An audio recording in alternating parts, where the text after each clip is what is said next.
সাবেক প্রধানমন্ত্রী ও BNP chairperson Khaleda জিয়াকে নিয়মিত স্বাস্থ্য পরীক্ষার জন্য রাজধানীর এভার কেয়ার হাসপাতালে ভর্তি করা হয়েছে। বিএনপির মিডিয়া সেলের সদস্য শায়রুল কবির খান এই তথ্য জানিয়েছেন।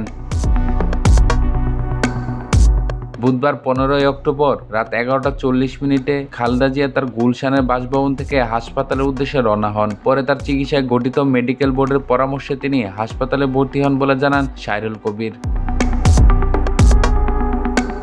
এর আগে গত মাসেও খালেদা জিয়াকে শারীরিক জটিলতার কারণে একই হাসপাতালে ভর্তি করা হয়েছিল। দীর্ঘদিন ধরেই নানা জটিল রোগে ভুগছিলেন সাবেক এই প্রধানমন্ত্রী।